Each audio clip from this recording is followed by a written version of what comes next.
medios que Dios pone para que eso sea posible, ¿no? Pero como para recapitular, pues vamos a tocar a lo mejor algunos otros temas que ya vieron, ¿no? Pero igual para avanzar un poco sobre el tema de qué pasa cuando un cristiano acaba de leer el libro, ¿no? O en este caso que acaban de ver todos los temas, ¿no? Y dicen, aunque yo me visité la iglesia todos los sábados, ¿no? Y escuché a Fernando todos los sábados y las citas y los textos y los leímos y oramos, pero no estoy experimentando lo que el autor y la palabra sobre todo dice que yo debiera de estar experimentando como cristiano, ¿no? Vamos por favor a la carta de Pablo a los Efesios.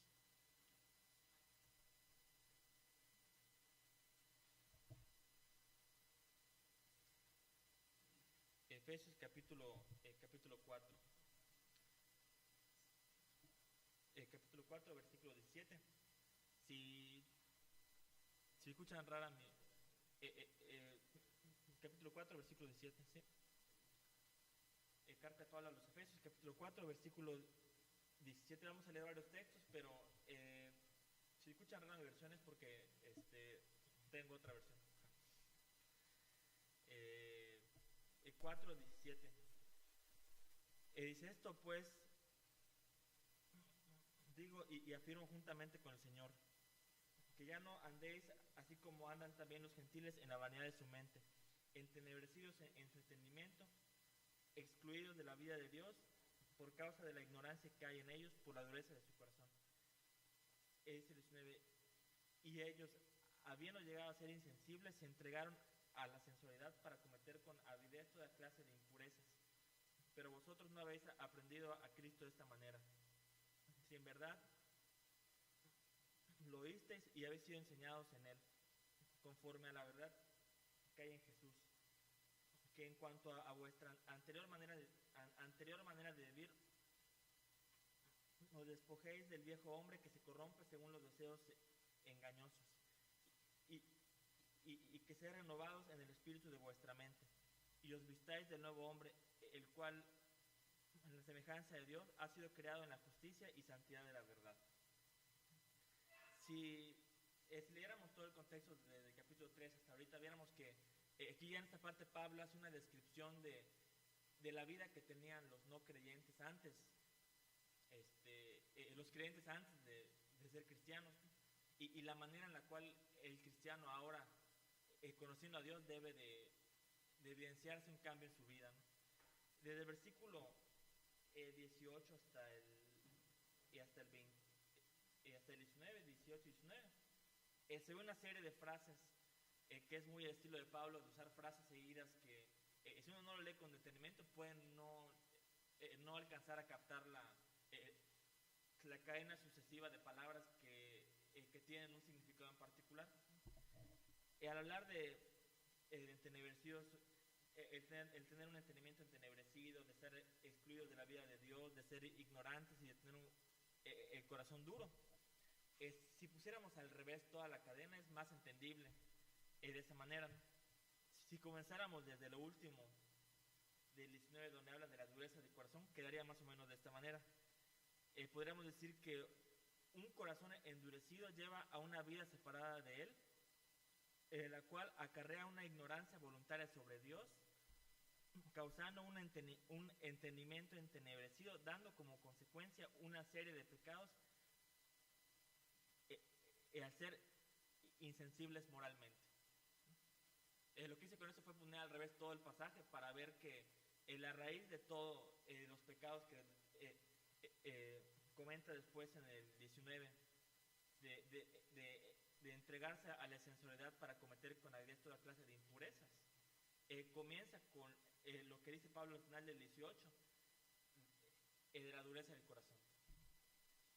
La dureza, a causa de que el inconverso tiene el corazón duro, es que viene la ignorancia de Dios, un entendimiento entenebrecido, y a causa de eso ya es que luego se manifiestan diversos tipos de pecados en concreto, ¿no?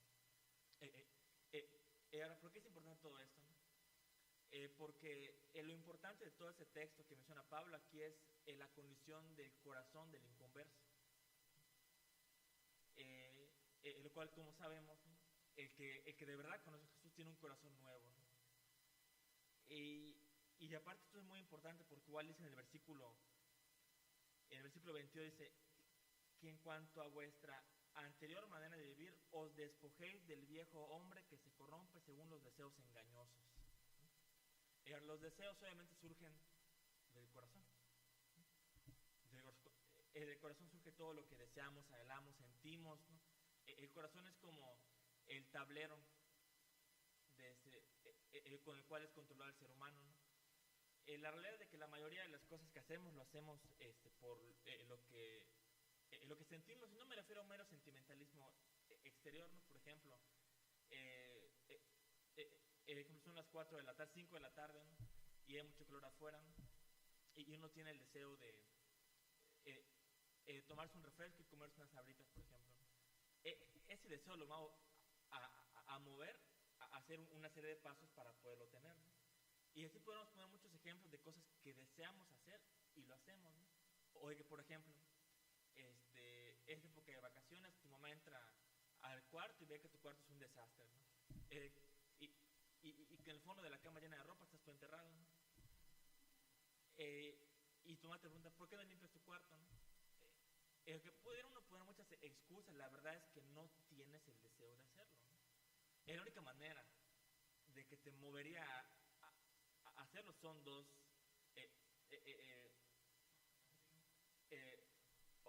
Sí,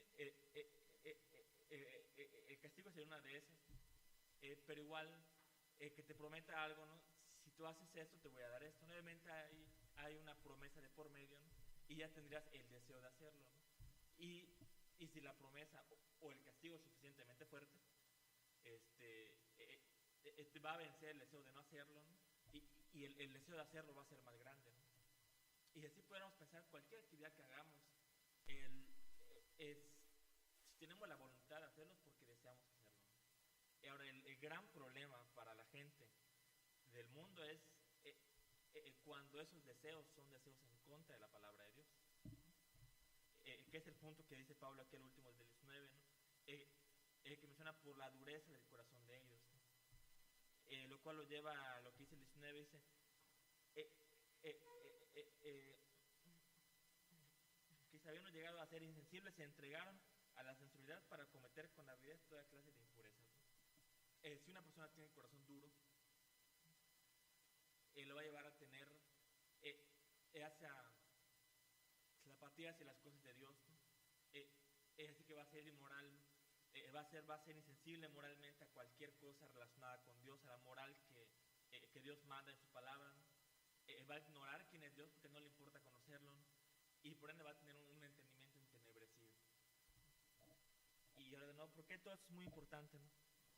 Porque a diferencia de esto, si Pablo nos manda en el versículo 22, cuando habla de en cuanto a vuestra anterior manera de vivir, os despojéis del viejo hombre que se corrompe según los deseos engañosos. El mandato aquí de Pablo para evitar tener todo, para estar saliendo de toda esa vida que teníamos antes es el hecho de despojarnos, ¿no? La idea que nos da Pablo con eso es de quitarse la ropa, ¿no? Si cuando nos quitamos de acá y que vas rumbo a tu casa, ¿no? y te cae la lluvia de nuevo, vas caminando como puedas a tu casa, te caes en un charco y te manchas todo, ¿no? En el momento en que llegas a tu casa no vas a estar pensando en ir al refri a comer algo, obviamente vas a pensar en ir a cambiarte tu ropa mojada y enlodada, ¿no? El cristiano verdadero es así, ¿no? El deseo que tiene es de quitarse todo ese pecado que tenía antes y esos residuos que le quedan de su estilo de vida pasado, ¿no? Y comenzar a quitarse toda esa manera de ser, todos esos pensamientos, todos esos deseos, ¿no? Pero ahora, ¿cómo podemos quitarnos los deseos pecaminosos, ¿no? ¿Cómo dejas de desear algo, ¿no? Si a alguien aquí le gusta un tipo de comida, difícilmente pueda dejar de que le guste esa comida, ¿no? Los deseos que tenemos, la mayoría de la gente, de las maneras en las que las personas lidian con su manera de ser es a través de la conducta solamente, ¿no? Le atacan los actos externos que ven, ¿no? Pero a Dios no le importa tanto nuestros actos externos como el corazón, ¿no? Ahora, si aquí lo importante que nos dice Pablo es lidiar con los deseos engañosos, es porque los deseos que tenemos contrarios a la palabra, aún siendo cristianos todavía, que son contrarios a Dios, si nos engañan es porque nos prometen cosas, ¿no? Que aparentemente nos pueden satisfacer o gustar por un tiempo, pero el último nos acaba matando espiritualmente, ¿no? De hecho, el pecado, en esencia es eso, o sea, el pecado te va a mostrar que esta conducta o esta actividad, esta actitud, a lo mejor puede ser buena, puede traerte cierta satisfacción o beneficios, pero a la larga de un punto, sin que te des cuenta, te va a causar muchos problemas, ¿no? Principalmente, ¿no? El aspecto de desobedecer a Dios, ¿no? Eh, eh, y yo pensé, ¿qué tiene todo esto que ver que he mencionado ahorita de Efesios con el tema de cuando las tinieblas no se disipan, ¿no? La realidad es de que la mayoría de los cristianos, ¿no? Que después de leer el libro o de leer los textos que han mencionado en los últimos meses, ustedes no experimentan este tipo de gozos porque se dejan engañar por estos deseos engañosos, ¿no? El que ha conocido a Jesús, como vimos el ejemplo de Charles Spurgeon, ¿no? Ese gozo, si los que han conocido aquí a Jesús, ¿no? Recuerdan cuando se convirtieron, era un gozo constante, una alegría clara, evidente, ¿no? O sea, un gozo que al despertar pensabas en Jesús, en la tarde, en la mañana, no predicarle al vecino, a tu amigo, al borrachito de la esquina, ¿no? A todo mundo le querías predicar, ¿no? O sea, era un gozo evidente en tu vida, ¿no? Y lo cual uno podía recordar en esa época y pues a lo mejor hacía cosas peligrosas, insensatas o que no tenían sentido y que uno a lo mejor diría, de verdad que no fue muy prudente, ¿no? Pero el punto es de que era algo que brotaba de un corazón enamorado de Jesús, ¿no? Y con un gozo enraizado en el Evangelio de Jesucristo. Pero conforme pasa el tiempo, ¿no? Ese gozo se puede ir, ya sea moldando a un estilo de vida normal y a las experiencias cristianas, lo cual puede decir que es común, pero igual lamentablemente se puede ir menguando o manchando por esto que decimos de los deseos engañosos. Si muchos cristianos no viven una vida llena de gozos porque se han dejado engañar por esos deseos engañosos, ¿no? Han pensado que pues quizás ese estilo de vida o este pecado en concreto, ¿no? Puede no quitarme el gozo, ¿no? Y ya que uno se da cuenta que sí le ha dañado mucho sobre los ojos, con Jesús ya no se lo puede quitar de encima, ¿no? Muchas veces cuando los cristianos experimentan esta falta de gozo, esto pero si yo amaba a Jesús antes, yo tenía ese gozo constante, ¿no? Y no me refiero a una serie de emociones que te lleven a siempre estar alegre, ¿no? O siempre estar así, sonriente, ¿no? Si ustedes ven, por ejemplo, las fotos de la época de Spurgeon, la costumbre era no sonreír en las fotos. Y sería mala onda de nuestra parte acusar a Spurgeon es de no tener gozo, ¿no?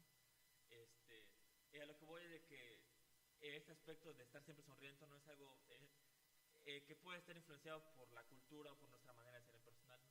El punto es de que el gozo que tengamos debe de llevarnos a siempre estar satisfechos con hacer la buena voluntad de Dios, no con estarse enlodando en el pecado, ¿no? El pecado, ¿no? Y de hecho, respecto a la parte de los sentimientos que decíamos, ¿no? La realidad, ya si lo aplicamos al contexto de los jóvenes, la mayoría de los jóvenes viven por lo que sienten. En esta época de la historia es muy común de que viven por lo que sienten, ¿no? De que, ejemplo, hoy y dije, ¿por qué le ves a fulanita que dice que te gusta mucho? Ah, es que me siento tan bien con ella, ¿no? O ¿por qué no fuiste a la escuela hoy? Ay, no, es que sentí mucha flojera y no fui a la escuela, ¿no? O sea, y lo malo es que es el parámetro constante de ese flujo de emociones exteriores solamente por el deseo de hacerlo o no hacerlo, ¿no? Y en un sentido negativo, ¿no? Como el sentirse bien es el objetivo de la juventud actual, el momento en el que perciben algo que no los hace, que piensan que no los hace sentir bien, lo catalogan como algo malo, ¿no? Algo equivocado, algo que no es placentero para ellos, ¿no? Y de hecho por eso luego, en el caso concreto de Campeche, ¿no? En el caso de que muchos jóvenes dicen que están deprimidos, ¿no? Pero la realidad es de que no están deprimidos, ¿no? Quien es médico sabrá que si hablamos de depresión tal cual ya es algo que le compete a los médicos, hay ya aspectos biológicos, ¿no? La mayoría de los jóvenes que se dicen, soy deprimido, eso no es depresión. O sea, la depresión ya es algo más fuerte, ¿no? Y con implicaciones biológicas, ¿no? Así que ya es ese aspecto de la depresión crónica, ya con aspectos médicos, ya no entra en esa serie de experiencias que tiene la juventud, aunque puede haber casos, ¿no? Y lo cual es con ayuda de médicos y aún del apoyo de la palabra en ciertos temas puede alguien salir a flote. Pero la realidad es de que la mayoría de los jóvenes en esencia no están deprimidos, ¿no? Lo que tienen muchos de ellos es que se dejan llevar por sus sentimientos, ¿no? Que han sido engañados por esos deseos que tienen, ¿no? Y que piensan que, por ejemplo, que andar con fulanito, con fulanita es lo más importante de toda la vida, ¿no? Y si me cortan es lo peor en toda mi existencia, ¿no? Yo lo he conocido a jóvenes, ¿no? Que toda su vida se centra en tener una pareja, ¿no? Y no es que obviamente que sea pecado, ¿no? Pero es ese tipo de joven que está enamorado del amor, ¿no?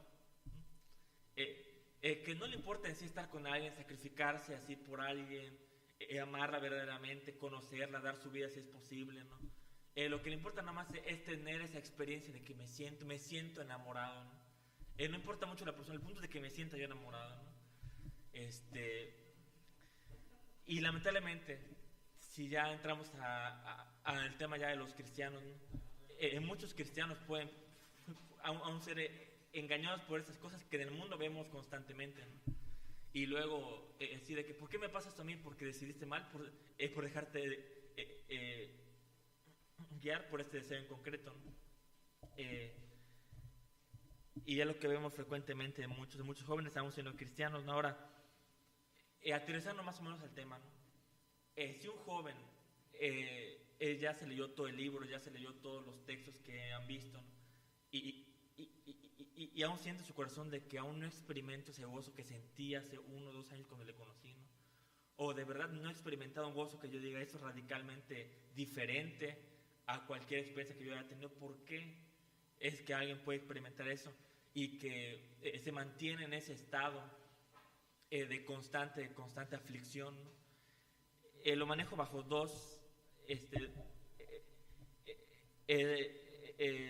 sobre 2 posibilidades solamente, ¿no?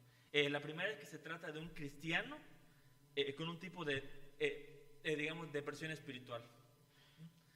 Que al hablar de depresión, como comenté, como ya es un aspecto médico, le podemos llamar la melancolía, ¿no?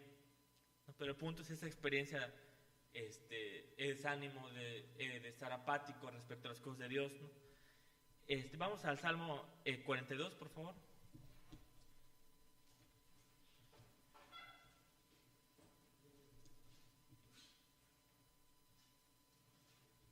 Salmo 42.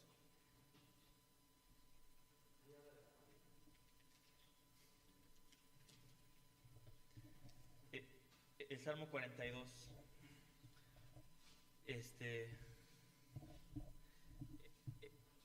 Para saber que sus mentes siguen acá. Vamos a leer del versículo 1 hasta el 11. Lo van a leer ustedes así en voz alta, desde el 1 al 11. Salmo 42, versículo 1 al 11. Tienen cara de lectores, así que...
Recuerdo, en particular, me comencé a leer el libro de Piper,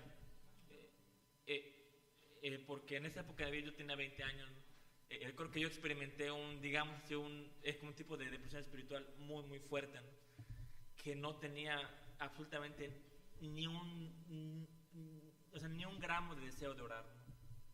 Y me costaba mucho, cuando lo intentaba me costaba muchísimo, ¿no?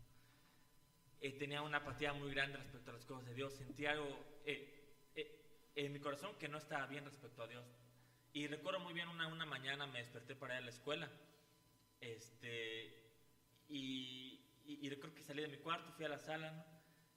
Y me senté en el sillón para orar, con con el nivel más bajo de ganas de orar en la historia de toda mi vida, ¿no?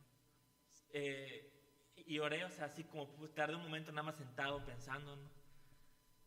Y, y ahora que no recuerdo textualmente lo que le dije a Dios, ¿no? Pero sí recuerdo que le pedí que aunque no sentía absolutamente nada en ese momento, que la verdad es que no tenía ganas de orar, ¿no? Que de alguna manera él obrara en mi vida y que me sacara de esa situación.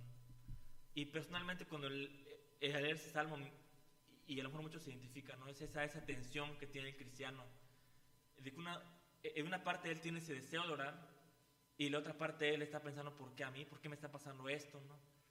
Esa tensión de verdad desear a Dios y de tener dudas respecto a muchas cosas, ¿no?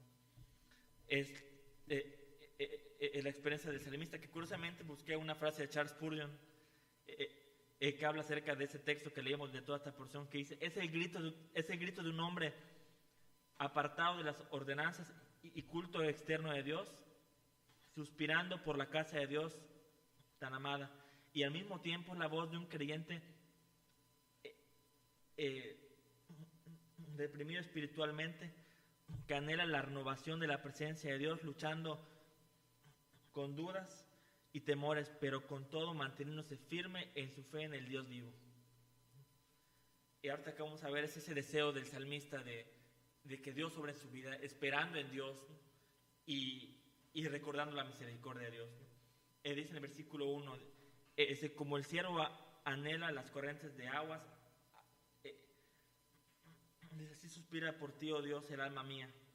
Mi alma tiene sed de Dios, del Dios vivo, ¿no? ¿Cuándo vendré y me presentaré delante de Dios? ¿No? Aquí vemos a un salmista que la figura que representa es el tipo de un ciervo en el desierto, ¿no? Es un lugar árido, ¿no? Un lugar en el que la vida difícilmente puede prevalecer, ¿no? Que retrata muy bien cómo estaba su situación espiritual. Su vida espiritual en ese momento no era la más floreciente, ¿no? Sin embargo, a partir del 3 él externa cuál es su condición real. Dice en el versículo 3: mis lágrimas han sido mi alimento de día y de noche, mientras me dicen todo el día: ¿dónde está tu Dios? ¿No? La manera en la que se refleja la resequedad espiritual del salmista, ¿no? Se le añade no solamente el estado de su corazón, sino aparte que la gente le reprochaba, ¿no? Que Dios no estaba obrando en su vida, ¿no? Así que David era atacado tanto desde afuera como desde dentro, ¿no?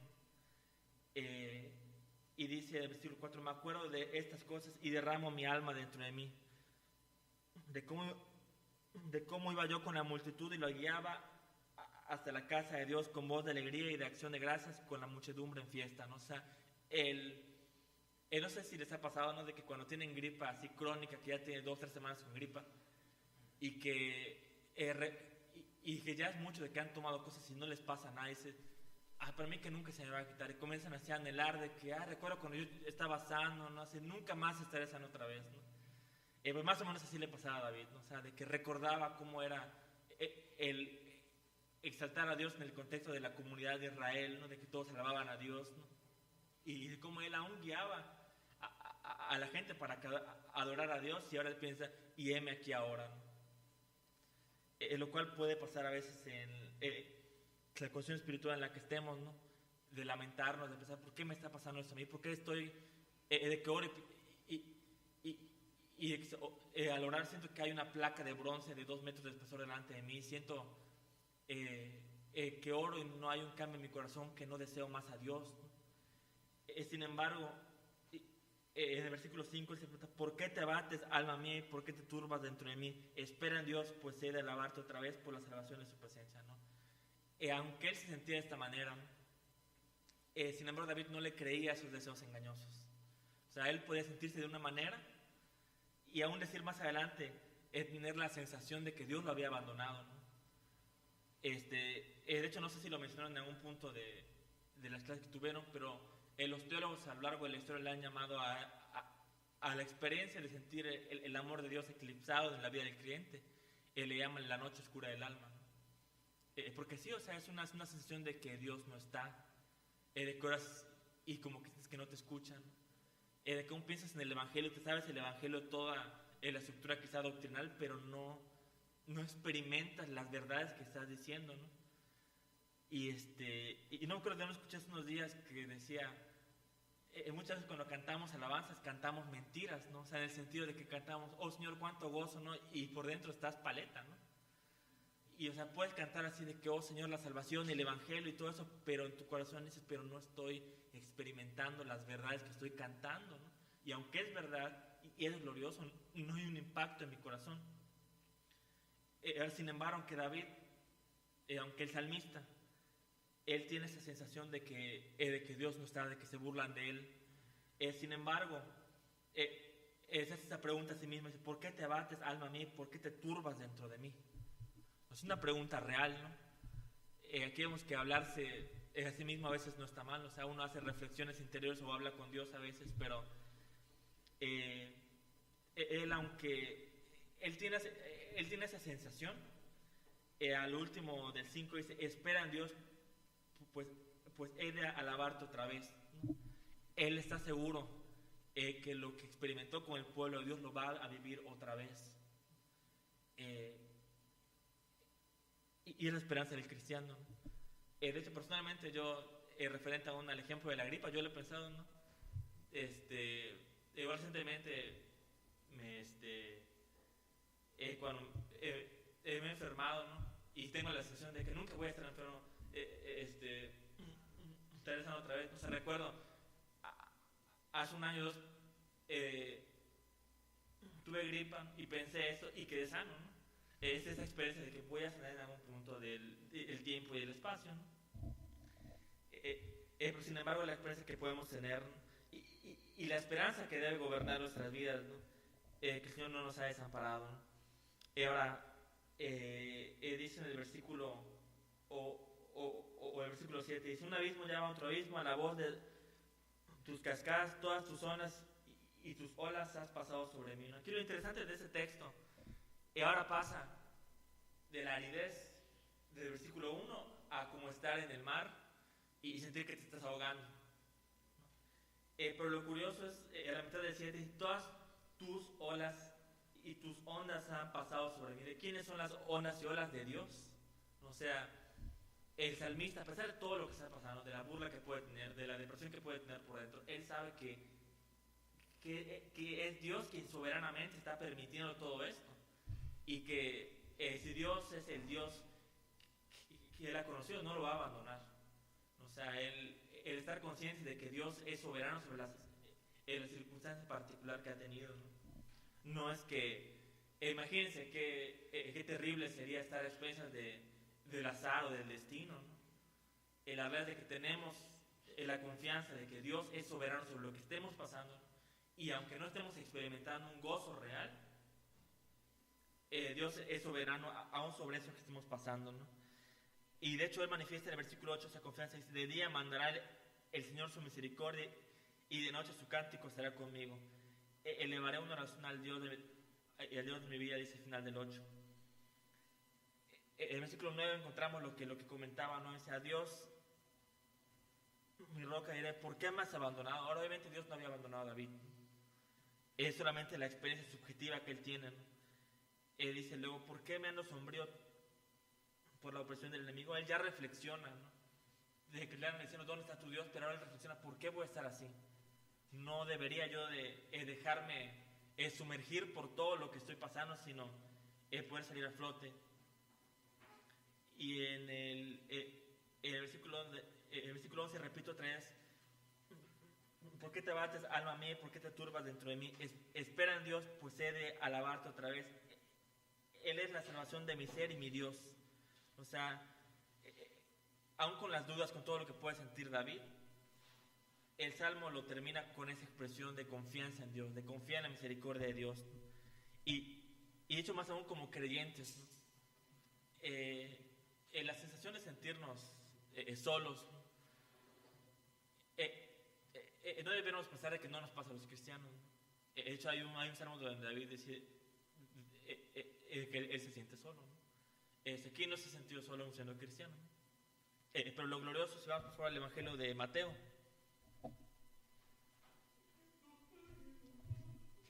El Evangelio de Mateo, versículo 20.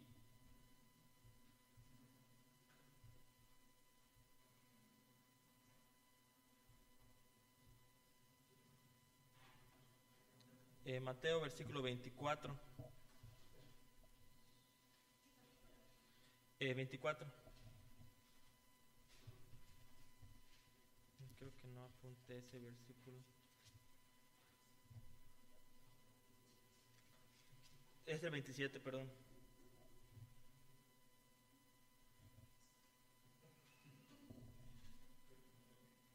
Creo que no apunté ese pasaje.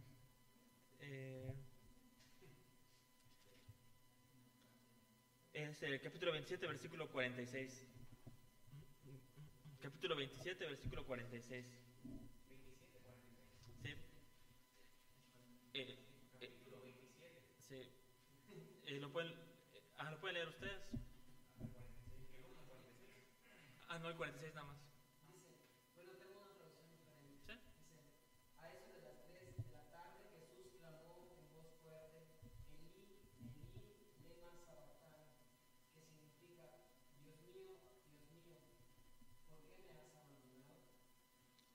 Amén.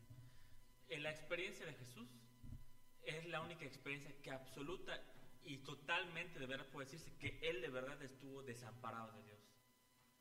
En toda la historia de la humanidad ha sido el único hombre que Dios de verdad ha desamparado. Y en este caso estando en la cruz del Calvario, ¿no? O sea, Dios, al hacer el juicio que nosotros merecíamos sobre Jesús, se apartó de Jesús. Y en este momento de verdad Jesús de verdad estaba totalmente desamparado, cargando los pecados de la humanidad. Y a causa del pecado de todos nosotros, para que nosotros no experimentáramos esta absoluta soledad. Si en un momento nos sentimos solos, decir, no me siento, aunque yo me sienta solo, en sí no soy solo, ¿no? El Evangelio me garantiza que el Señor ha pagado la deuda y Él prometió que estará con nosotros todos los días hasta el fin del mundo. Y que yo sepa, aún no es el fin del mundo. Así que si el Señor experimentó esa total soledad y clamó al Padre en verdad absoluta y total y sumamente dolorosa soledad, de nunca haber sido separado del Padre en esta manera, ¿no? Es para que nosotros pudiéramos tener la confianza de que Jesús, de que Dios iba a estar con nosotros para siempre, ¿no? Aún en medio del dolor más grande, de la depresión espiritual más grande, de la falta de gozo más grande, ¿no? El Señor Jesús iba a estar con nosotros, ¿no? El Evangelio es nuestra garantía de que lo que podamos sentir es solamente subjetivo, solamente temporal, ¿no? Así que debe ser nuestro gozo, nuestra confianza, ¿no? La confianza que tiene el salmista de que en algún momento voy a volver a adorar como lo hacía antes, ¿no? Y no me refiero a la adoración obviamente aquí en el contexto de la congregación local, ¿no? Sino en el aspecto de poder sincera y profundamente adorar a Dios por quien Él es. De que brote de nosotros ese deseo de adorarle, amarle, obedecerle, ¿no? Y no hacer solamente las cosas porque debo de hacerlas, ¿no? Y ahora, sin embargo, aunque todo eso es verdad, ¿no? Un cristiano verdadero puede pasar por esto, ¿no? De hecho, John Piper pone un ejemplo muy bonito, ¿no? Él habla de John Newton y de William Cowper, ¿no? ¿Conocen a John Newton?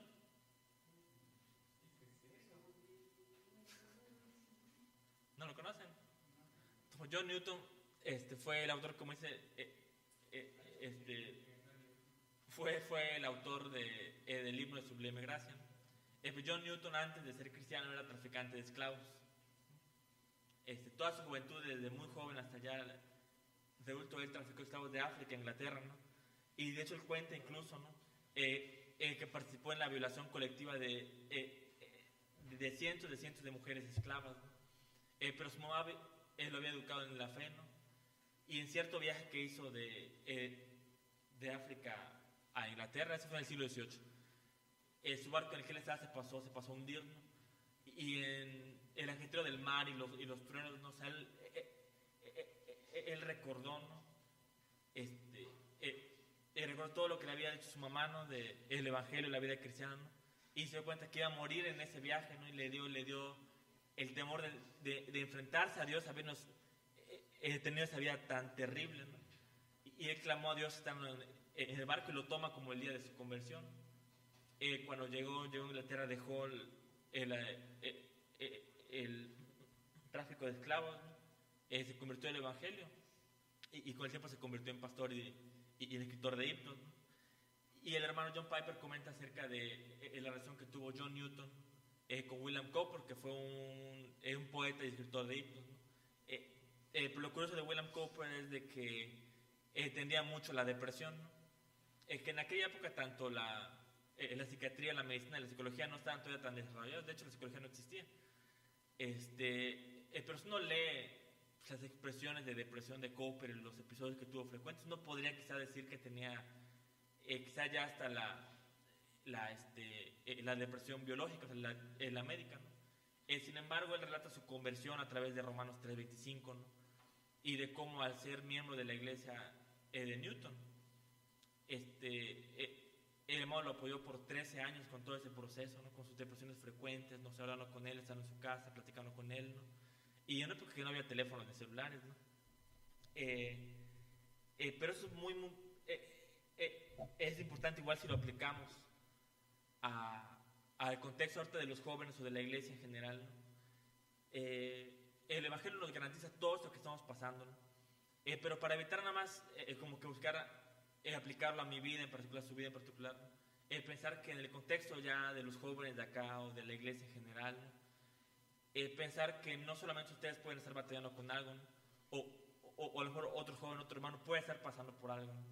Y el Señor nos manda, así como el ejemplo de Newton con Cowper, el tener esa atención, ¿no? el hecho de ser conscientes que alguien en la iglesia puede estar pasando por algo así, ¿no? Y de verdad que no pasarlo por alto, ¿no? Si ves un hermano que está siempre como que falta la iglesia, como que está desanimado a cada rato, ¿no? Es lo que pasa por diferentes pruebas, ¿no? Y que agobian su corazón. Sí hay que tener esos cuidados con esas personas, ¿no? Y dicho más cuando en algún contexto, en alguna situación, puede haber los casos de la depresión médica, ¿no? Pero que estamos sensibles igual en ese sentido, ¿no? No solamente aplicárnoslos a nuestras vidas, sino igual pensar en los demás que pueden necesitar ese tipo de ánimo en el contexto de la iglesia, ¿no? Pero ahora, aunque todo eso es verdad respecto a los cristianos, hay otra opción, que es la segunda opción, que pienso de por qué una persona que asiste a la iglesia, que es parte de un grupo de jóvenes, o que es parte de una iglesia, ¿por qué no experimenta esto? La primera razón es que puede ser un cristiano verdadero, un creyente verdadero como David o como otros que mencionan la Biblia, que puede experimentar eso, que puede estar pasando por eso. Pero la otra opción, que igual es posible, ¿no? Es que se trate de que la falta de gozo es síntoma de la carencia total de la gracia de Dios. En otras palabras, que la persona que lo está experimentando aún no conoce verdaderamente a Dios, ¿no? Lo cual es lo más peligroso, ¿no? Porque como comentamos al principio, y lo mencionó en algún momento Fernando en las clases, ¿no? Lo que hace diferente a un cristiano de un no cristiano es lo que lo hace verdadera y profunda y constantemente feliz. No es en sí la moral que pueda decidir tener, aunque obviamente el aspecto moral se va a manifestar, ¿no? Pero lo que hace feliz verdaderamente a una persona es lo que diferencia a un cristiano de un no cristiano, porque el cristiano verdadero va a decir, yo deseo obedecer a Dios, deseo conocer a Dios, deseo leer la palabra, deseo orar, ¿no? Y aunque a veces puede tener problemas con todas estas cosas, pero es un deseo en su corazón, ¿no? aunque pueda haber una tensión como David, de que a veces está de que quiere hacer esto, desea hacer eso, alaba a Dios, ¿no? Hay esa tensión. Pero sin embargo, en la persona no creyente, ¿no? El centro de su vida puede ser la religión o la costumbre, que posiblemente no sea el conocer, amar y obedecer a Dios. Lo cual es lo peligroso. O sea, después de un estudio así, si un joven dice, aunque leí todos los textos, los escuché y todo eso, no estoy experimentando el gozo que debiera tener, es posible que a pesar de todo eso uno conoce verdaderamente a Dios, ¿no? He hecho, por ejemplo, el caso de Charles Spurgeon. Él pasó desde los 9 años, creo, hasta los 17 que se convirtió, con la conciencia de pecado, de que era un pecador. Y su familia lo educó en el cristianismo, y sin embargo, esos 8 años de su vida no era un creyente verdadero hasta que él, cuando se convirtió en el video que vimos, ¿no? en la capilla. Y es posible que una persona pueda tener ciertas costumbres cristianas, pueda saber lo que debe hacer como cristiano, pero que el centro de su corazón aún no haya sido transformado por Dios. Si vamos por favor al Evangelio de Juan, el capítulo 3. El Evangelio de Juan, capítulo 3.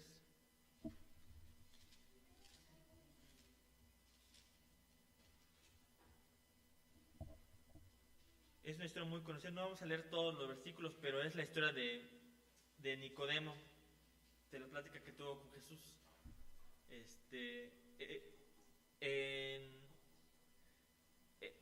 En resumidas, la historia de Nicodemo se trata de un maestro de la ley que acude a Jesús para preguntarle ciertas cosas, para comentarle que él cree que viene de Dios, ¿no? Y que sin embargo Jesús le aclara ciertos temas, ¿no? Y en este contexto es que encontramos el versículo 16, el famoso versículo 16, que dice: porque de tal manera amó Dios al mundo que dio a su Hijo unigénito, para que todo aquel que en él crea no se pierda, mas tenga vida eterna. Sin embargo, aunque ese es un texto clave, hermoso y glorioso, en el cual nos gozamos los que creemos en Jesús, pero dice en el versículo 19, y ese es el juicio. Es que la luz vino al mundo y los hombres amaron más las tinieblas que la luz, pues sus acciones eran malas. Lo interesante es ver esto, dice que los hombres amaron más las tinieblas que la luz. Ahora, el hecho de amar algo implica ya un aspecto emotivo, un aspecto de deseos, de acciones, ¿no? Nos puede sonar como que muy fuerte quizás pensar que alguien ame más las tinieblas que la luz, ¿no? Pero sin embargo, el amar más las tinieblas que la luz retrata a la perfección cómo es el ser humano sin Dios, ¿no? Aún siendo muy religioso, ¿no? Y que ya en los oídos de Nicodemo, o sea, él encajaba en esa parte, aún siendo un maestro de la ley. El hecho de que Jesús dijera que el juicio de Dios es que la luz vino al mundo y que los hombres amaron más las tinieblas que la luz, ves que el problema principal, el ser humano, como dijimos al principio, reside en sus deseos, en lo que aman, en su corazón, ¿no? No se limita a Jesús a decir que sus acciones eran malas, dice que amaron más las tinieblas que la luz, y entonces menciona que había acciones malas, ¿no? Es en el 20, porque todo el que hace lo malo odia la luz, ese no viene a la luz para que sus acciones no sean expuestas. Dice el 21, pero el que practica la verdad viene a la luz para que sus acciones sean manifiestas, que han sido hechas en Dios. Pero aquí vemos lo que mencionábamos, ¿no? Que el problema que aquí menciona Jesús es el corazón del ser humano, ¿no? Y si de un maestro religioso esperamos que amara más las tinieblas que la luz, ¿no? Aquí vemos un tipo de persona en concreto que, aunque se veía muy religiosa, ¿no? Jesús le dice, directamente le dice, es necesario que nazcas de nuevo, ¿no? Y se lo explica Jesús, no lo entiende él aún siendo un maestro de la ley, ¿no? Es el conocimiento religioso para nada garantiza que uno conozca verdaderamente a Jesús, ¿no? Por eso es que si un joven, una persona se lee todo el libro, lee los textos, ¿no? y aún sigue en su corazón amando más las tinieblas que la luz, es muy probable que siga todavía encajado en este grupo de personas, ¿no? Que aunque pueden tener un conocimiento acerca de la verdad, pero no aman la verdad, ¿no? Y aunque pueden tener miedo incluso miedo al juicio de Dios, ¿no? Una persona puede tenerle miedo al infierno y aún así no ser creyente. Una persona puede aún ver la gloria del evangelio y decir, ese es un gran evangelio, y sin embargo no ser creyente. Y para terminar, si vamos por favor al evangelio de Mateo. ¿Cuál es la cura de ese tipo de personas? Ahorita lo vamos a mencionar.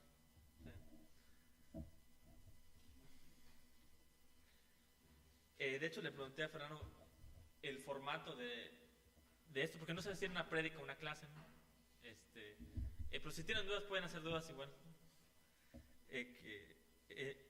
Para esclarecer el tema, es una buena pregunta la que hizo Chente.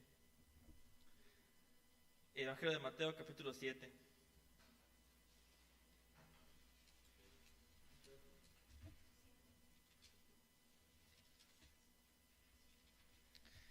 Capítulo 7, versículo 20. Vamos a leer del 21 al 24. Ahora, posiblemente, por lo menos de los evangelios, quizás del Nuevo Testamento, esta es la porción de la Biblia más atemorizante y espeluznante que existe en todo el Nuevo Testamento, posiblemente, ¿no? Dice en el versículo 27, 21, dice, no todo el que me dice Señor, Señor, entrará en el reino de los cielos, sino el que hace la voluntad de mi Padre que está en los cielos. Y dice el 22, muchos me dirán en aquel día, Señor, Señor, ¿qué no profetizamos en tu nombre, y en tu nombre echamos fuera demonios, y en tu nombre hicimos muchos milagros? Y entonces les declararé, jamás os conocí, apartados de mí, los que practican la iniquidad.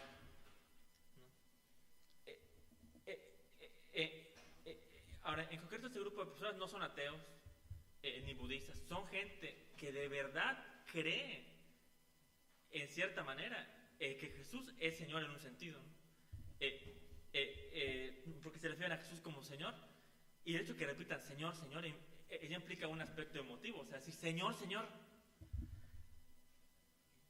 Lo trágico en esto es de que es gente que está totalmente confiada que es cristiana, que va rumbo al cielo, pero que en aquel día cuando se enfrenten a Dios, se van a encontrar con que no eran creyentes verdaderos. ¿Y en qué se manifiesta eso? En que si de verdad fueran, en un caso hipotético, si de verdad fueran creyentes verdaderos, dirían, pero Señor, si yo confié en la sangre de tu Hijo, ¿no? Si yo me arrepentí y abracé tu evangelio, te seguí, ¿no? En el caso hipotético que fueran creyentes verdaderos, ¿no? Pero aquí se ve que no son creyentes verdaderos, porque la defensa, el alegato que lanzan delante de Dios es, pero Señor, ¿qué no profetizamos en tu nombre, y en tu nombre echamos fuera demonios, y en tu nombre hicimos muchos milagros? Son cosas sorprendentes quizá para la gente, cosas que ellos confiaban y que sin embargo ante Dios no eran nada, ¿no? Y imagínense, esta gente obviamente creía que Dios es amor, ¿no? Y que Dios es bueno y que la misericordia de Dios, ¿no? Y escuchar de aquel que ellos piensan que es amor y que solo misericordia y que solo amor, escuchar de sus labios decir, nunca os conocí. No sé si han ido a eventos políticos o a lo mejor de la escuela, en donde hay una bocina muy grande que se escucha así retumbar la voz de la persona. Imagínense la voz de Dios diciendo, nunca te conocí, no sé quién eres. ¿Acaso está diciendo que no sé quién eres? Está afirmando que no hay una relación personal y real entre él como Señor y la persona. Él está diciendo que no va a entrar al reino, ¿no? Y escuchar. Bueno, si la persona lo tuvo y ahora no lo tiene, aún así te va a decir nunca te conocí. No. O sea, porque en esencia la salvación no se pierde. O sea, este tipo de personas es gente que toda su vida creyó ser verdaderos hijos de Dios, pero nunca lo fueron. O sea, es un engaño religioso, ¿no? la última consecuencia de ser engañado por los deseos que hablamos al principio es la consecuencia más extrema de esto. Personas que a lo mejor se dicen cristianas por muchos motivos, pero que no han confiado en el Evangelio de Jesús. Y gente que está confiada, que tiene su confianza ya sea como dice acá, en milagros, sanidades, o quizá en un evangelio mal explicado, en una decisión personal, o los que crecieron en una casa cristiana, y yo pienso porque mi mamá es cristiana, mi papá también, mis abuelos también, pues yo soy cristiano. Pero Dios no tiene nietos, tiene hijos, ¿no? Pero eso es trágico, ¿no? Hay gente que está totalmente confiada, que va rumbo al cielo, pero se va a enfrentar con esto tan trágico, ¿no? Pero es gente que lo interesante de eso es el versículo 23. Entonces les declaré, jamás os conocí apartados de mí, hacedores de maldad, dice la Reina Valera, ¿no? La palabra griega para de hacedores de maldad, que lo traducen así, es la palabra anomía, o sin ley. Este grupo de gentes, personas, en esencia es gente que vivió su vida como si Dios nunca hubiera revelado algo. Es gente que le pudo haber a lo mejor interesado ciertas experiencias, o andar con los cristianos porque son buena onda, o mi familia es cristiana, es que voy con ellos a la iglesia, ¿no? Pero sus vidas nunca estuvieron marcadas por un conocimiento real y profundo, íntimo de la palabra de Dios, ¿no? Y su estilo de vida demostró que vivían como si Dios nunca hubiera hablado, ¿no? Por eso es que eran el ignorar voluntariamente la palabra de Dios, en su estilo de vida se demostraban. Así que vemos aquí un grupo de personas que al igual que en la parábola del sembrador, que en uno de los terrenos hubo una reacción de gozo, pero luego se ahogó, ¿no? Estas personas pueden experimentar hasta cierto gusto por la religión, ¿no? Pero no estamos hablando del gozo que hemos mencionado antes, ¿no? Si una persona ya en este punto dice, yo no estoy experimentando el gozo que me están hablando, no es un gozo que la verdad no sé a qué se están refiriendo, ¿no? Que el lenguaje que me están mencionando, de verdad que no recuerdo un punto en mi vida en donde yo experimente un gozo profundo y enraizado en la verdad del Evangelio, no una mera experiencia superficial, ¿no? Es gente que muy probablemente no ha nacido de nuevo, ¿no? Así que en resumen, ¿no?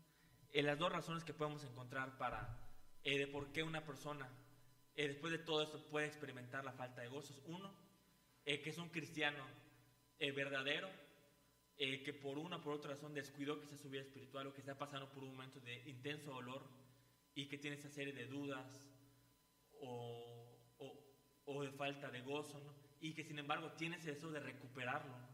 De volver a experimentar la gracia de Dios, sabiendo que el Evangelio le garantiza que en algún punto de su vida lo va a recuperar, ¿no? Y esperar en Dios, esperar pacientemente en Dios, en la oración, en el estudio de la palabra, ¿no? Y el otro tipo de persona, ¿no? Es la persona que no ha gustado la bondad del Señor, ¿no? Que puede saber muchos textos de la Biblia, que puede haber tenido ciertas experiencias, pero que no ha tenido ese gozo inefable que habla. Creo que era la primera de Pedro, ¿no? Ese gozo que no es tan fácil poder explicar en palabras para muchos, ¿no? Para esa persona es totalmente ajeno, ¿no? Pero que tengamos esto en mente, ya sea que lo apliquemos en nuestras vidas, ¿no? Que nos sirva igual para ayudar a otros, como comentaba, en el contexto de la comunidad, ¿no? Que si yo sé de algún muchacho, alguna muchacha, algún hermano, una hermana, ¿no? Que puede estar pasando por esto, ¿no? Y que busca recuperar el gozo del Señor, ¿no? Poderla apoyar en ese momento tan difícil, ¿no? Y evitar caer en la actitud tan común en estos días de que si yo me siento bien, no importa cómo se sientan los demás, ¿no? O sea, de ser conscientes de eso. Y pues de verdad espero que lo podamos meditar, podamos aplicarlo en nuestra vida, ¿no? Y que todo lo que hayan aprendido con Fernando igual lo mediten, ¿no? Que el gozo del Señor deberá ser nuestra alegría, como es Nehemías, ¿no? Y no nos referimos con eso a estar siempre sonriente y parecer el guasón en la calle, ¿no? es lo que nuestro estilo de vida demuestre que amamos al Señor más que a todas las cosas, ¿no? Si hay un comentario o pregunta.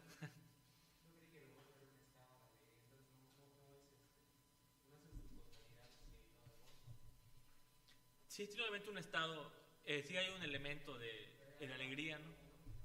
Pero cuando estamos en un momento de intenso dolor, de sufrimiento, ¿no? Ejemplo, ¿no? Cuando perdemos un ser querido, ¿no? Se vería muy raro en un momento de intenso dolor tener una alegría a la manera en la que la concebimos muchas veces, ¿no? El gozo es esa satisfacción plena de que Dios está haciendo su voluntad, de que Él me está guardando, de que Él me da esa fortaleza interior para que, a pesar del dolor, decir, como decía David en el salmo que leímos, ¿no? Aún he de alabarle, ¿no? Y de hecho es posible, ¿no? Que el punto es que es algo sobrenatural, no es algo que una persona, que una iglesia pueda fabricar. El gozo viene del Señor. ¿Alguna otra pregunta o comentario que tenga?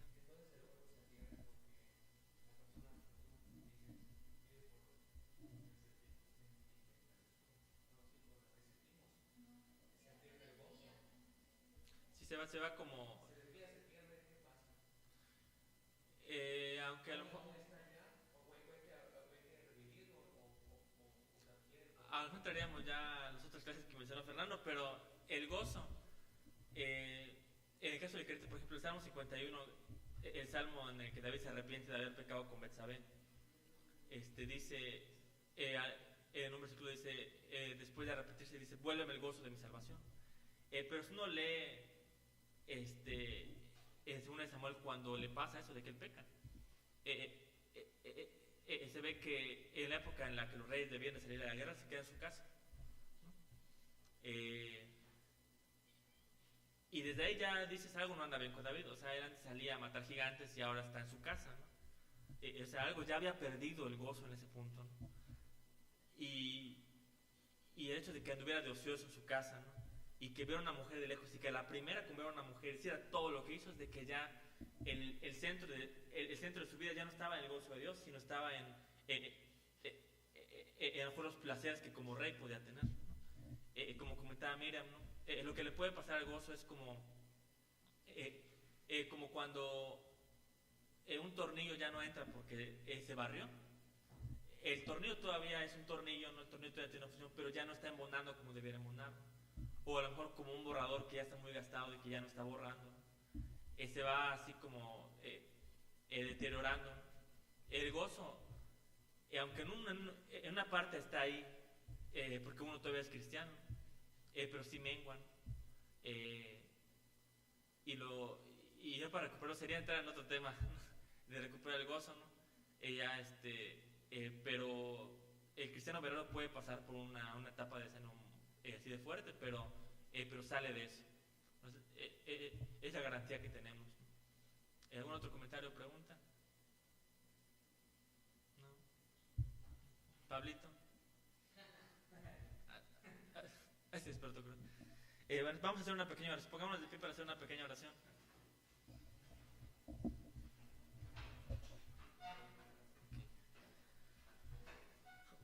Padre, te damos gracias en esta noche, Señor, por tu palabra, Señor, por guiar, Señor, el estudio de ese tema, Señor, que mis hermanos finalizan, Señor, ese tema después. Viendo poco a poco, Señor, el complejo y glorioso, Señor, tema de encontrar plena satisfacción en ti, Señor. Gracias, Señor, por sus vidas, Señor. Gracias de que emprendieron esta clase, Señor, y que la terminan, Señor. Te pido que cada tema, Señor, que hayan visto, Señor, incluyendo ese, Señor, puedan meditar en sus casas, Señor, puedan leer sus apuntes si los hicieron, Señor, puedan leer el libro, Señor, puedan leer sobre todo tu palabra, Señor, para que si han perdido el gozo, Señor, si ya no hay esta satisfacción plena en ti, Señor, que puedan recuperarlo, Señor, que puedan gozarse en ti, Señor, gozarse de la gracia que han hallado en ti, Señor, de la gracia en la justificación, Señor, en todo lo que tú has hecho. Padre, que ellos lo recuperen, Señor, en la oración, Señor, al leer tu palabra, Señor, experimenten ese gozo. Y, Señor, sé que no te conoces, Señor, todavía, que que reflexionen acerca de esas verdades, Señor, y que puedan meditar acerca de que en ti, Señor, y solamente en ti hay esa paz, Señor, ese gozo, Señor, ese perdón de pecados, Señor, que lleva a la vida eterna, Señor. Te damos gracias en esta noche, Señor. En el nombre de Jesús te damos la gloria y la honra por todo. Amén. Le dejo el lugar a mi hermano Fernando.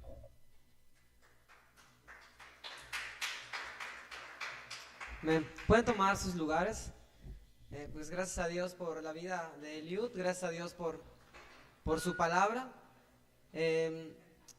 Solamente quiero hacer un pequeño comentario con respecto a todas las enseñanzas que se han dado, y quiero recordarles las pautas que dio el hermano Piper para luchar por el gozo en Dios. No solamente es por el gozo en Dios, ¿no? Entonces, una de estas pautas, uno de estos puntos claves que nosotros vimos fue el orar.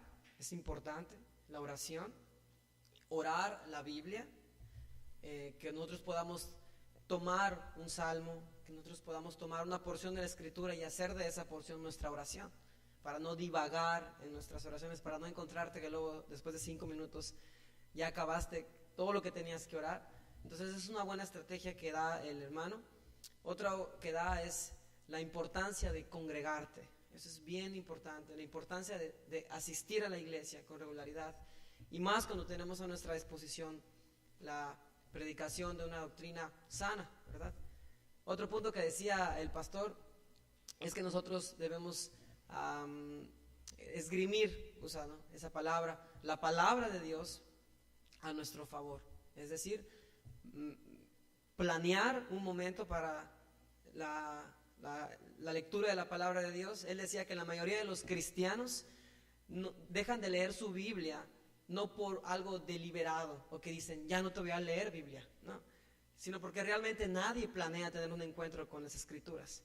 No está en nuestros calendarios, no está en nuestras agendas decir, llego de mi casa, después de comer voy a tener un tiempo con la Escritura, sino que si te dio tiempo lo leíste, si en la mañana pudiste, pero la Escritura se va volviendo algo secundario. Entonces eso también influye en nuestra falta de gozo en Dios. Yo no sé si tú te has dado cuenta que cuando tú lees la Escritura, más de un capítulo, 2 capítulos, 3 capítulos, 10 capítulos, encuentras que tu corazón empieza a arder en gozo por Dios, ¿verdad? Quieres más de Dios, quieres más de la Escritura. Entonces, él comentaba acerca de esto: establece un lugar, establece una hora y establece un método para que tú puedas tener esta disciplina. Una hora donde tú puedas tener un tiempo a solas, un lugar donde puedas tener cierta privacidad, sin interrupciones, y un método. El método puede ser cualquier plan de lectura que puedas encontrar en tu Biblia, en el internet. Así que esto es bueno recordarlo, es bueno tenerlo siempre a la mano. Y esto no fue nada más de una semana que hicimos, porque pues sabemos que llevamos una semana el Salmo 27, sino que ustedes lo pueden seguir haciendo a través de otros salmos, a través de otros textos. Y algo importante que también habla el libro de la memorización de la Escritura. Procuremos memorizar la Biblia, procuremos tomar textos que estamos agarrando para nuestro devocional, los memoricemos, 1, 2, 3 textos. Ahí compartí un plan una estrategia, ¿verdad?, que compartió el hermano Piper para memorizar la Biblia. Voy a tratar de recuperar los mensajes para que lo tengan a mano, para que ustedes puedan memorizar la Escritura. Y pues agradezco a Dios, eso creo que es algo de lo que más se me viene a la mente. Y si ustedes quieren el libro, yo se los puedo compartir en PDF, tengo el libro. Si quieren leerlo, de verdad que yo los animo a leerlo, es muy, muy, muy padre. Y pues agradezco a Dios por este tiempo, gracias a Dios por la vida de nuestro hermano Eliud, y también gracias a Dios por la vida de Víctor, ¿verdad? Y ¿cómo te llamas? Disculpa. Nati. Ok, y Natalie, que nos visitan también hoy. Y pues vamos a tener un tiempo de convivencia. Quisiera que nos pudiéramos poner de pie una vez más y orar para concluir la reunión. Amado Padre, que estás en los cielos, mi Dios, tanto nos has bendecido, Señor, tanto misericordia, tanto amor que nos has dado, mi Dios, tantas maneras en las cuales podemos nosotros encontrar el gozo en ti, mi Dios. Yo te pido, Padre, que así como el hermano Piper oraba al inicio de su libro, que nosotros podamos encontrar ese gozo, mi Dios, en ti. Yo te pido, Padre, que también este grupo de jóvenes que han estado, mi Dios, asistiendo a estas reuniones, puedan encontrar el gozo en ti, mi Dios. Ese gozo insuperable, ese gozo que el mundo no puede dar, ese gozo, mi Dios, que ni siquiera nuestros corazones pueden producir, sino que solamente viene por la obra, mi Dios, de tu Espíritu Santo. Solamente viene, mi Dios, cuando uno ha rendido su vida en totalidad a ti, mi Dios, y ha tenido, mi Dios, todo por basura. Te pido, Padre, que nos ayudes en nuestro caminar, que tengamos en cuenta lo que hemos aprendido. Señor, y si alguno de nosotros está pasando por un momento en el cual su vida no encuentra, mi Dios, la salida de ese hoyo profundo, tal vez no está disfrutando su vida cristiana, tal vez siente que vive una religión vacía, te pido, Señor, que pueda tomarse fuerte de tus promesas, de tu palabra, y que nosotros como iglesia y como hermanos en Cristo podamos encontrar las mejores maneras para ayudarlo y no dejarlo, Señor. Gracias, mi Dios, porque hay esperanza. Gracias, Señor, porque no nos abandonas, mi Dios. Gracias por este tiempo, Padre. En el nombre de Jesús, amén. Amén. Bueno, pues pueden sentarse. En un momentito más vamos a tener un pequeño convivio, vamos a degustar algo. Así que yo les pido que pueden sentarse, tomarse 5 minutos en lo que podemos organizar todo.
Él nos pide que llevemos todo a Dios en oración. ¿Cuántas veces nos llenamos de ansiedad y de dolor? Solo porque no llevamos todo a Dios en oración.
amigo tengo en Cristo.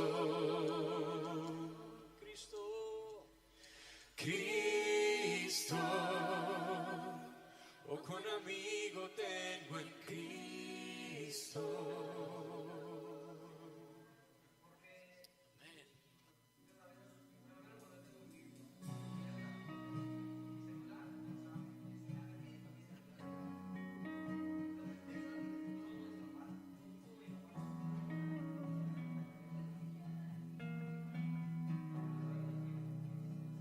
Abre mis ojos.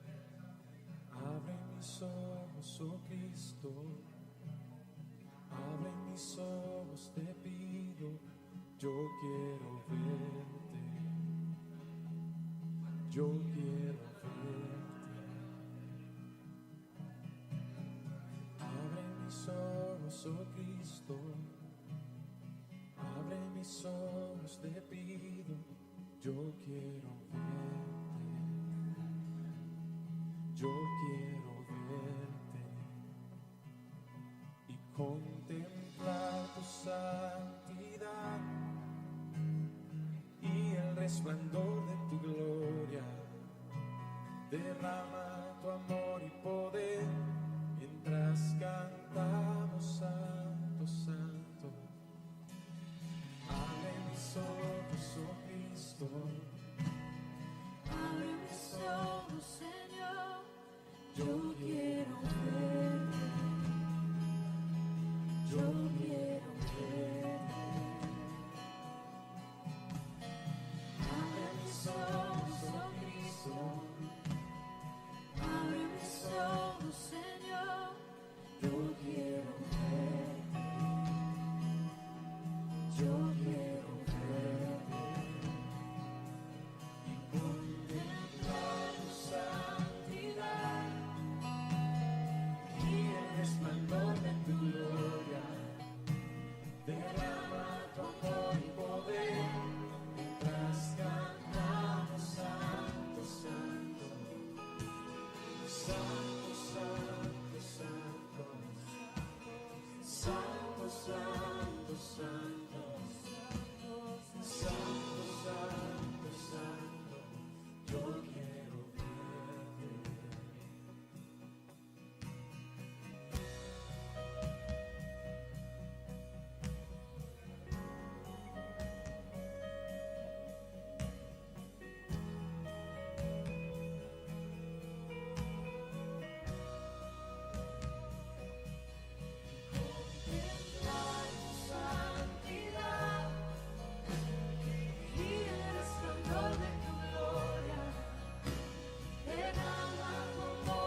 es el amor de Cristo,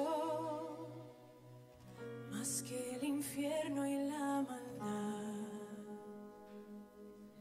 Dejó su trono y su gloria para traernos hacia Él. Más ancho es el amor de Cristo que el foso que nos separó. Me alcanzó en mis tinieblas, solo en Él hay salvación. Más profundo que el mar, más allá del cielo está tu amor, me bastará. Más fuerte es el amor de Cristo que mi enemigo más feroz. Me sostiene en la tormenta, las aguas no me cubrirán. Me guiará el amor de Cristo en el más hondo valle aquí. Me pastoreará por siempre y me guarda junto a Él. Más profundo que el mar, más allá del cielo está tu amor, me bastará. Más fuerte que la tempestad, venció el pecado y la maldad. Tu amor me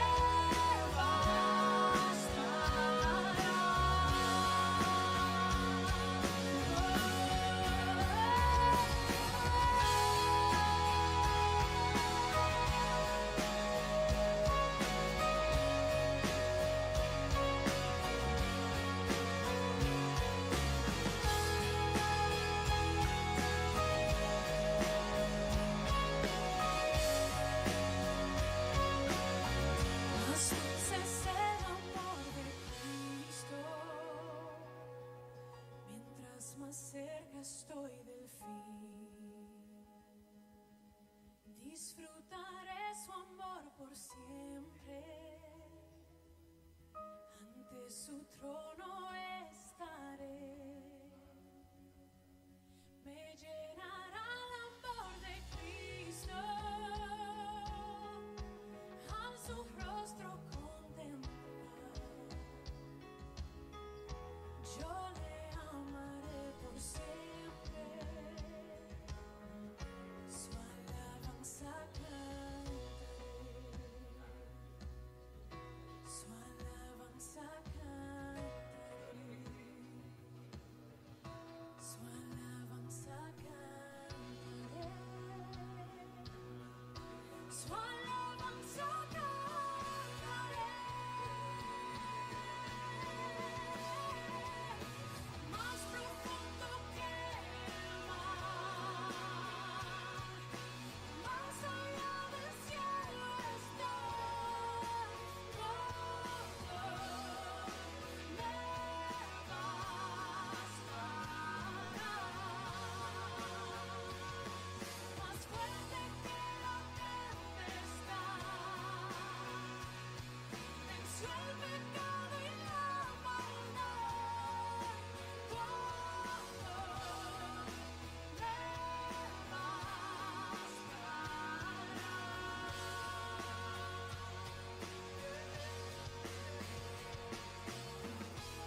suficiente.